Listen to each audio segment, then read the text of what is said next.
efa mivoaka ny datim-pifidianana 7 novembre zany ny antoko politika ZFFM zany a zay za moa ny filompanolona azy a dia efa nanao fanambarana ofisialy ny amin'ny firotsako vidina ny candidat pasteur Mayol izany dia nivoaka ny datim-pifidianana dia nivory ny antoko politika zany fa hanendry ny directeur campagne ny antoko politika izany. Dia rehefa natao ny fifidianana tato anatin'ny bureau politika zany a dia nisy teo amin'ny candidat 5 teo zany a no nanolo tena ho directeur campagne ny antoko politika zany. Dia rehefa natao ny fifidianana zany a dia lany ho directeur campagne ny antoko politika zany a dia ny Andriamatoa Polo Raolonarivo izay lany 100% tao anatin'ny fifidianana tao anatin'izay candidat zay satria ireo candidat zay natolotra zany a dia samy laza ny antony tsy avitany an'le izy. Dia ny hafarany vita somatsara dia Andriamatoa Paolo Raolonarivo zany no candidat lany ho directeur de campagne ny pasteur Mayol dia miaraba azy zay a dia misaotra azy koa satria dia nanaiky ampitiavana koa izy ny andray zay adidy zay a mba andehanana amin'ny firenena amonjena ty firenena ty. Ny tanjona moa zany a dia zavatra kely ihany hoe firenena miady amin'ny fahantrana satria zay le gideona fandresena ny fahantrana. Ny faharoa ho fanjakana tandalana ary ny zavatra lehibe fahatelo faran'izay lazaiko dia ny hoe ao anatin'ny programme anasako zany rehefa tonga amin'ny fanjakana amerina ny ily zay parsa ho an'ny Madagasikara.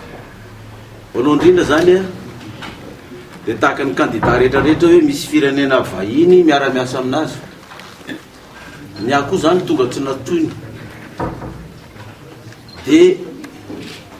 ny Rosianina no tonga nanatona efa nanatona mpanao politika maro izy ireo a nanatona candidat maro izy ireo a nifampiresaka taminy a sy nidinidinika taminy a tsisy naresy lahatra azy. Dia efa nadiadina nataon'izy ireo nandresy lahatra azy hoe pasteur Mayol no candidat mety amintsika raha anoana candidat tsika eto Madagasikara. Dia izy ireo zany a no firenena zay tapa-kevitra ny hiara-iasa ampandroso amin'ity firenena ty ary mitovy hevitra amin'ny zavatra takiky ihany koa dia ny hoe hiady amin'ny fantrana eto Madagasikara tantandalana eto Madagasikara ary hitaky io izy parsa io hiverina amin'ny firenena malagasy. Anaiky ry zareo hoe vonony zay a président Mayol anampy anao amin'io satria zava-dehibe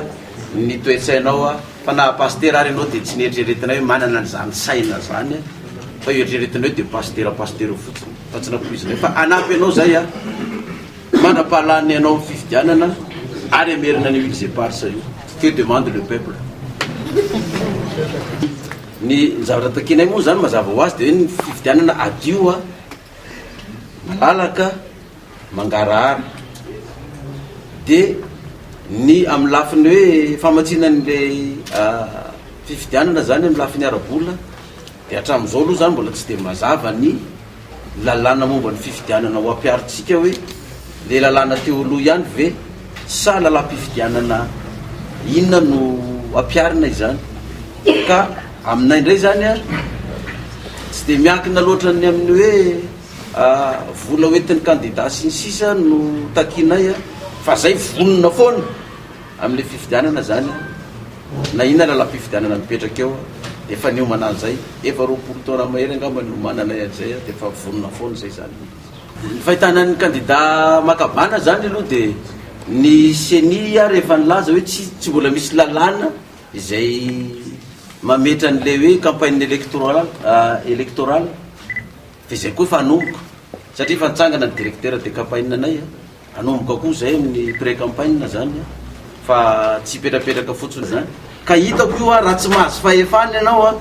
tsy vitanao mihitsy ny anao ny fandrenana ifotony io zany satria ny fahefany tsy ho petra-tananao.